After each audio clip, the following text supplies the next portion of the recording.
Justice retired عظمت سعید صاحب نے جو ایک پوائنٹ کی طرف اشارہ کیا کہ پریشرائز کرنے کی کوشش کی گئی، کدھر بھبکیاں، اس کا مطلب ہے کہ اس کمیشن پر بھی انفلوئنس کرنے کی کوشش کی گئی. اب وہ پریشر نہیں لیا، یہ ہماری خوش قسمتی ہے اور وہ رپورٹ سامنے آ گئی. کیا کہیں؟ لیکن شاید صاحب اچھی بات ہے کہ جسٹس صاحب جو ہے نا وہ بول رہے ہیں رپورٹ میں، لیکن اشاروں میں بول رہے ہیں کہ گیدڑ موجود ہوتے تھے. Pressure some where worked. ہاں اب بولے نا، ہم ہمیشہ سیاستدانوں پہ وہ کرتے ہیں یا میڈیا پہ الزام لگایا جاتا ہے. یہ تو جسٹس ہیں، ان کو بہت پروٹیکشن حاصل ہے، ریٹائرڈ جسٹس ہے اور ایک رپورٹ لکھ رہے ہیں. تو وہ یہ جو اشارے ہیں، اب میرے خیال میں ہر کوئی سمجھ رہا ہے کہ جی جب میں مارگلا کے دامن میں بیٹھ کے لکھتا تھا تو گیدڑ موجود ہوتے تھے. یعنی کہ اب بات وہ کہہ رہے ہیں کہ جی یہ ایک بہت اہم ایشو تھا جس میں بہت سارے سینسٹیو اور بیوروکریٹک فیکٹرز انوالو تھے. ٹھیک ہے. تو اور وہ اس یعنی کہ رپورٹ سے یا اس کمیشن کی جو کام سے بڑے خوف زدہ تھے. اب ایک انہوں نے الزام لگایا ہے بیوروکریسی پہ. دیکھیں مسئلہ یہ بہت پرانا ہے، یہ 2000 سے شاید شروع ہوتا ہے. اور اب اگر ہمارے جو آفیسز ہیں اس میں کوئی سٹرکچرڈ ڈیٹا مینٹین نہیں کیا جاتا. ابھی آئی ٹی آئی ہے، اس سے پہلے تو سارا مینولی تھا سارا کچھ کام، اور اس کو بھی اگر ان فائلز کو آگ بھی لگ جاتی ہے، وہ فائلز مس بھی ہو جاتی ہیں، اس لیے آگ لگتی ہے نا کہ سارا کچھ مینوئل ہے. بالکل ٹھیک. اور ابھی کچھ آرکائیو پہ یا ان کے ڈیجیٹل آرکائیو پہ کام شروع ہو رہا ہے، تو it will take time. Some time مجھے لگتا ہے کہ ہم بیوروکریسی کو ایسی زیادہ کچھ رگڑ دیتے ہیں. آپ کا پوائنٹ یہ ہے کہ آپ چاہتے ہیں کہ جن گیدڑوں کی طرف انہوں نے اشارہ کیا ہے رپورٹ میں کیٹاگوریکلی ان کے نام مینشن کیے جائیں. میرے خیال میں وقت آ گیا ہے کہ اب سارے کھول کے بولے تاکہ لوگوں کو پتہ چلے، اور وہ جو گیدڑ ہیں جن کی طرف یہ اشارہ کر رہے ہیں وہ بھی تھوڑے محتاط ہو جائیں گے، یا وہ اس طرح کم از کم اپنے کیفر کردار تک پہنچ سکتے ہیں. کیفر کردار یا پریشر نہیں کریں. سر بات یہ ہے کہ اگر اس کا مطلب ہے کہ بیوروکریسی کا اگر کولیبریشن ان لوگوں کے ساتھ جو لوگ کرپٹ تھے اور وہ اتنے پاورفل ہیں کہ رپورٹس آنے کے باوجود وہ رپورٹس اوپن نہیں ہو سکتی، ان رپورٹس کے مطابق کارروائی نہیں ہو سکتی، تو پھر اس قسم کی تحقیقات کروانا اور ان اداروں کی خدمات لینا پھر اس کی کیا ضرورت ہے جب ہم اس پہ عمل درآمد نہیں کر سکتے، اس کو کھولنے کی طاقت نہیں رکھتے، اس پہ سزا نہیں دی جا سکتی. ایگزیکٹلی یہ جو جوڈیشل کمیشن ہے نا، ان کی تو میرے خیال میں یہ ویسٹ آف ٹائم ہی ہوتا ہے. میں ان کو کلوزلی اسٹڈی کر رہا ہوں جب سے. سر میرے خیال میں یہ بڑا افیکٹو ہے، انہوں نے کم از کم اوپن کر دی اس بات کو کہ فیکٹس ہمارے پاس موجود ہیں، ہم ان فیکٹس پہ کارروائی نہیں کر پا رہے. نہیں وہی میں آپ کو بتا رہا ہوں. اگر ہم پیچھے ہسٹری میں چلے جائیں، میں ان کو کلوزلی واچ کر رہا ہوں. جب سے یہ سپر فلڈ آیا تھا تو پنجاب حکومت نے اس وقت ایک کمیشن بنا دیا. ٹھیک ہے، اس وقت تو خیر یہ تھا کہ 6 سال 4 سال تک نہ رپورٹس ہی نہیں آتی تھی. ٹھیک ہے، وہ شہباز شریف جب آمنا سامنا ہوتا تو چلیں وہ آپ کا پوائنٹ آ گیا کہ کمیشن اتنے افیکٹو نہیں ہوتے یا ضرورت نہیں ہے. سر ماڈل ٹاؤن کمیشن بنا، اس کی رپورٹ کوئی اس پہ عمل درآمد کسی کو. بات صرف یہی ہے نا کہ اس کا مطلب ہے کہ کچھ شخصیات یہاں اتنی طاقتور ہیں کہ رپورٹس آنے کے باوجود ان رپورٹس پر عمل نہیں ہو رہا. نہیں میرا پوائنٹ دوسرا ہے. ان کی پتہ نہیں ٹی او آرز جب اسٹیبلش کیے جاتے ہیں ان کی کوئی آگے اہمیت نہیں ہوتی.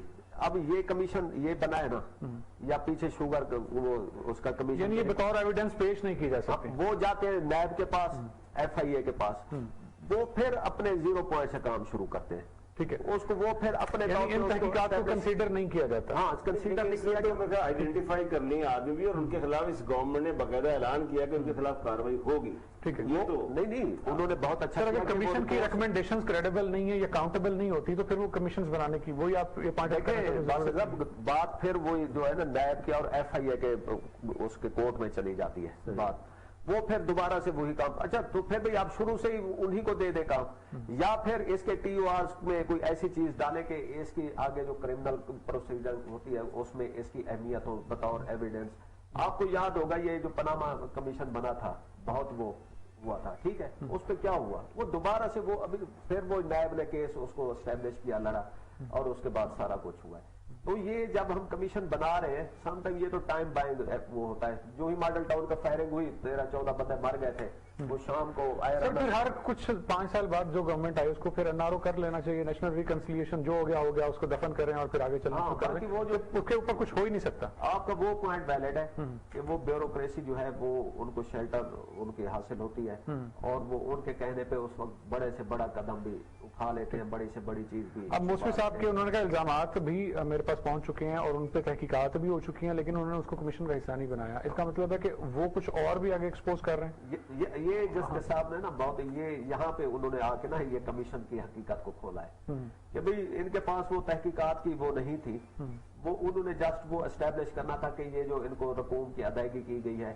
अब उसमें वो बातें और भी निकल आई। उन्होंने कहा जी वो स्विस अकाउंट्स के जो तफसीलात हैं या नायब का जो किरदार है, वैसे इस रिपोर्ट में उन्होंने सिर्फ कहा है कि नायब ने मेरे साथ ताउन किया है और बाकी जो इदारे थे उनमें से किसी ने ताउन नहीं किया। लेकिन उन्होंने बहुत सारे फैक्टर खोल दिए। साथ साथ ये जो शेर अली साहब ने पॉइंट उठाया कि ये हुकूमत जब से आई है ये कमीशन बना भी रही है और उनकी वो जो रिपोर्ट पब्लिक हो रही है ले रही है और जहाँ पे कोई रिपोर्ट्स पर अमल दरामद भी हो जाए। नहीं मैं एक बताता हूँ, जहाँ पे अमल जैसे एक शुगर का वो आया तो उसमें जहांगीर की वो एक बहुत बड़ी कास्ट थी, हुकूमत ने पे की, तो वो आराम से शेड कर देते हैं कि जो हमारे पे बैगेज बन रहा है। बड़े बड़े अभी आप देखें कितने वो ये प्राइम मिनिस्टर के असिस्टेंट जो एडवाइजर्स हैं फारिग हो गए हैं, इन्हीं रिपोर्ट्स की वजह से हुए, पेट्रोलियम के हुए हैं और सारे हुए। किसी को स्पेयर नहीं कर रही, ये क्रेडिट देना चाहिए। पिछली हुकूमतें जो थी वो इन कमीशन की रिपोर्ट्स को पब्लिक नहीं, कहीं ना कहीं बार्गेनिंग हो जाती थी और यहाँ बार्गेनिंग नहीं हो रही थी, इसलिए बनाती थी कि टाइम बाय किया जाए, टाइम बाय किया जाए। बिल्कुल ठीक। सर आपसे ही शुरू कर लेते हैं। खबरें मीडिया ग्रुप के चीफ एग्जीक्यूटिव ज़िया शाही साहब की तबीयत नासाज है, हॉस्पिटल हैं, अल्लाह पाक उनको सेहत अता फरमाए। उनकी सहाफती खिदमात को किस तरह देखते हैं आप? देखिए जी, ज़िया शाहिद साहब पाकिस्तान की वो सहाफत के पायनियर हैं जिन्होंने एक VIP को फोकस करने की बजाय ग्रास रूट लेवल के आदमी को, आम आदमी की आवाज बने और उनके इश्यूज को उनकी आवाज बन के और उनके इश्यूज को लेकर एक बहुत बड़ी खबर बनाने की सलाहियत वाले एक सहाफी जिन्होंने इस सहाफत का आगाज किया। ठीक है, उन पे बहुत सारी बातें भी लोग वो करते हैं, लेकिन उन्होंने ये जो बहुत बड़ा काम किया ये पाकिस्तान में इससे पहले नहीं हुआ था और इन्होंने एक ट्रेंड सेट किया, अवामी सहाफत की बुनियाद रखा। हाँ, और वो जो VIPs थे जो फ्रंट पेज पे बैक पेज पे और फोटो सारा उनका वो होता था, उन्होंने उनको पीछे रखा और एक आम आदमी की खबर जब आप फ्रंट, जिनको हम रियल इश्यूज कहते हैं, उनको उजागर किया। नहीं, इन्होंने उनका रियल इशू बनाया। देखिए वो आम आदमी के जो इश्यूज थे उनको रियल इशू नहीं समझा जाता। नेक्स्ट टॉपिक पे बात कर लेते हैं। MP नजीर चौहान साहब अब उनकी भी कुछ कारकर्दगी पर नजर डालते हैं। इसी रायवंड अदनान रशीद साहब के साथ मिलकर लोगों की जमीनों को कब्जा, अलॉट शुदा जमीनों को कब्जा करना और नया पाकिस्तान हाउसिंग प्रोजेक्ट में शामिल करना, इस किस्म की वो कार्रवाई कर रहे हैं। क्या कहेंगे आप इस पर? ये रियल एस्टेट जो है ये इस वक्त पाकिस्तान का सबसे बड़ा माफिया है। अगर किसी को कहे ना स्टेट विद इन स्टेट, तो पाकिस्तान में वो यही रियल एस्टेट। तो इस रियल स्टेट में भी नजीर चौहान जैसे वही हुकूमती लोग, हाँ जी, MPs, MNAs, अब वहां पे ये आके हुकूमत की और साथ ऑफिसर्स को मिलाकर लोगों की जमीनों पे कब्जे वगैरह इधर से भी और उधर रावी फ्रंट के उधर भी यही बातें आ रही है। लेकिन इस स्पेसिफिक इशू में अब इसको खबरें ने हाईलाइट कर दिया है। उम्मीद है कि इस पे हुकूमती एक्शन होगा, क्योंकि इमरान खान साहब जो हैं वो आजकल ये जो कब्जे और इस पे बहुत टची हुए हैं। उन्होंने बाकायदा बुजदार गवर्नमेंट ने पुलिस में एक सेल विंग बना दिया बाकायदा कि जो आप उस हेल्पलाइन है आप उस पे कॉल करें और उस पे फौरन विद इन आवर्स एक्शन हो जाता है। यानी कि हुकूमत इस चीज को इतना सीरियस ले रही है। आज ही सारे न्यूज़पेपर्स के बैक पेज पे बहुत बड़ा इश्तिहार फ्लैश हुआ है कि जी पंजाब हुकूमत ने कोई 600 बिलियन रुपीस की जो जमीन है ना वो रिट्रीव कराई है कब्जा ग्रुप से। अब एक तरफ तो हुकूमत इतना बड़ा क्रेडिट ले रही है और वो हुकूमत का क्रेडिट है, ठीक है, दूसरी तरफ ये गरीब लोगों की ये रायविंड में हुकूमत की नाक के नीचे इस तरह का काम हो रहा है, तो ये काबिल मजम्मत है और इस पे हुकूमत को एक्शन। जब किसी भी सरकारी प्रोजेक्ट या हुकूमत की तरफ से कोई प्रोजेक्ट पब्लिक वेलफेयर में लॉन्च किया जाता है इन हाउसिंग सेक्टर, लैंड एक्वायरिंग करनी, अब लैंड एक्वायर जब की जाती है तो क्या उसकी स्क्रूटनी होती है कि जब किसी बंदे से 1 एकड़ 2 एकड़ 10 एकड़ या 100 एकड़ खरीदा जा रहा है तो क्या जिस बंदे से ली जा रही है वाकई वही असल मालिक है और उसी को पैसे दिए जा रहे हैं? क्या हिस्ट्री चेक नहीं होती? नहीं, वो रिकॉर्ड तो चेक होता है।